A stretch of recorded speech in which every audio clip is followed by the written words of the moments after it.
menggunakan HP di kelas spesifiknya kan? Apakah itu ada kode etik spesifik yang disepakati antara mahasiswa dan dosen?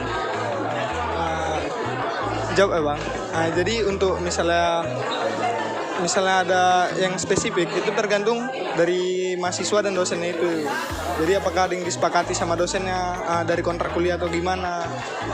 Atau misalnya abang mau cari-cari jurnal atau nyari-nyari mengenai materi yang dipaparkan dosen dari ChatGPT itu sebenarnya diperbolehkan. Jadi yang nggak diperbolehkan itu Bang, misalnya abang main game atau chatting-chattingan sama kawan abang, scroll TikTok atau IG gitu Bang. Jadi itu aja sih Bang.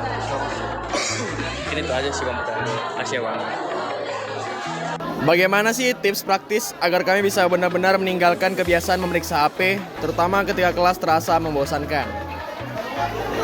Ya, pertama-tama saya akan menjawab supaya trik praktis itu bisa dijalankan. Pertama-tama itu awalnya dari niat, dan itu jauhkan HP dari tempat yang kita mudah jangkau, seperti kita letakkan HP kita di dalam tas ataupun kita baca buku dan mendengarkan. Kalaupun bosan, kita bisa izin ke kamar mandi, bisa cuci muka ataupun biar fresh lagi dan masuk kelas. Seperti itulah tips praktisnya. Semua tips praktis itu tidak hanya dari kalau kelas bosan itu harus main HP, enggak. Jadi kita banyak caranya. Begitulah, terima kasih. Bisa nggak abang itu memberi contoh saya konkret bagaimana disiplin HP di kelas itu bisa membuat saya itu lebih siap saat wawancara kerja? Contoh konkretnya itu seperti kita mendengarkan dosen, itu membuat kita menjadi lebih aktif dalam belajar, dan itu bisa membuat keahlian kita, soft skill kita itu bertambah. Dengan cara kita mendengarkan, kita akan mendapatkan hal-hal yang lebih baru, sehingga kita saat wawancara itu kita bisa menjawab pertanyaan dari HRD itu dengan lebih mudah. Karena kita itu bisa dengan mendengarkan dosen, kita bisa dengan fokus, kita akan lebih mempermudah soft skill kita. Perkenalkan, nama saya Muhammad Samadan. Saya dari angkatan juga Pak. Jadi saya ingin bertanya kepada bapak kalian nih. Sebenarnya menurut kalian itu seperti apa sih penggunaan HP yang bijak dan tidak bijak itu?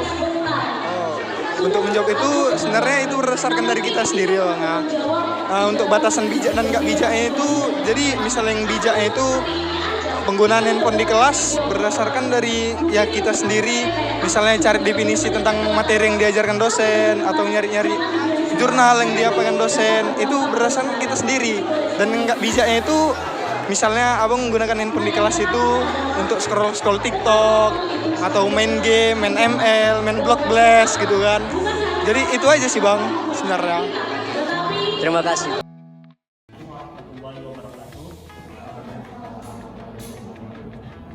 Selamat pagi Ibu dosen dan teman-teman sekalian. Kami dari kelompok 11 akan memaparkan kampanye kami yang berjudul Fokus Belajar Tidak Menggunakan Handphone di Kelas. Sebelum itu izinkan kami perkenalkan diri dulu. Perkenalkan, saya Zeki Fatrozi dengan NIM 23050286.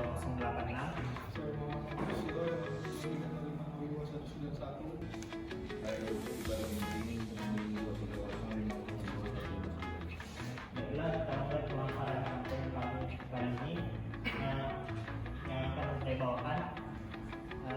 Seperti yang kita ketahui, yang saat ini saya pegang ini adalah handphone.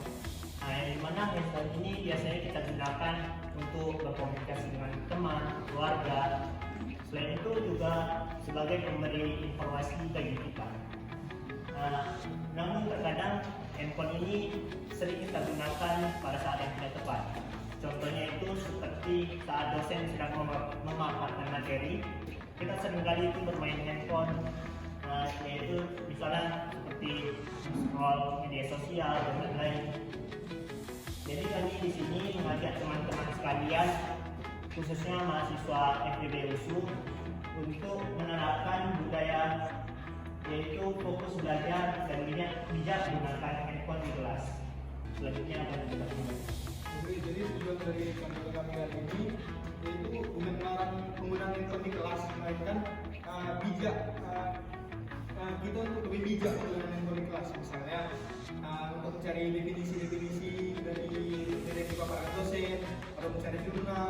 itu misalnya untuk materi yang dipaparkan oleh dosen. Kemudian untuk perubahan yang diinginkan yaitu terciptanya budaya akademik yang lebih fokus dan produktif.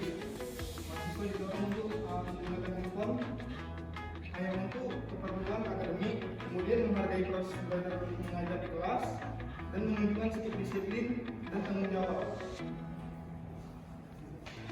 Dan gerakan bijak yang untuk kegiatan belajar mengajar di kampus yaitu kita lebih bijak untuk menggunakan handphone ataupun smartphone di kelas, karena itu bisa mempengaruhi kegiatan belajar dan mengajar kita di kampus. Jadi misalnya nih, kita ini lagi dan mendengarkan dosen lagi mengajar di kelas, tetapi ada salah satu dari teman kita, misalnya dia udah bosan dan dia ingin misalnya nge-scroll TikTok, tapi dia lupa matiin volumenya.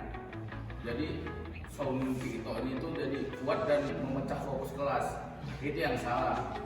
Dan ya gerakan bijak yang seperti saya bilang ini, ya seperti yang dibilang si Novel tadi, dia untuk mencari definisi apa materi yang dicari ataupun arti-arti yang disampaikan oleh dosen.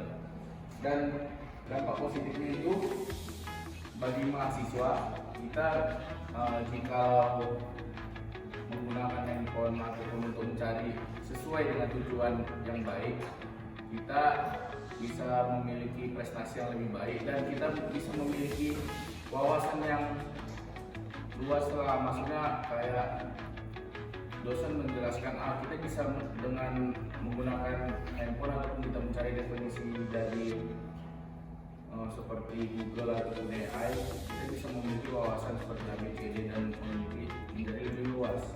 Dan untuk dosen kita bisa belajar mengajar jadi lebih efektif yang disampaikan.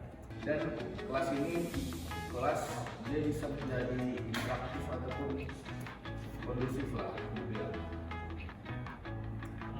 Sebelum kami menutup kampanye kali ini, saya memiliki sebuah peribahasa, yaitu menuntut ilmu itu ibarat menyalakan pelita di tengah kegelapan.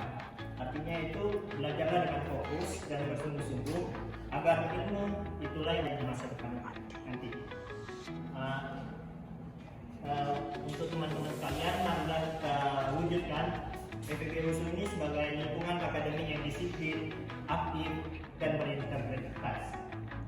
Sekianlah pemaparan materi kami, kampanye kami hari ini. Sekian dan terima kasih. Wassalamualaikum warahmatullahi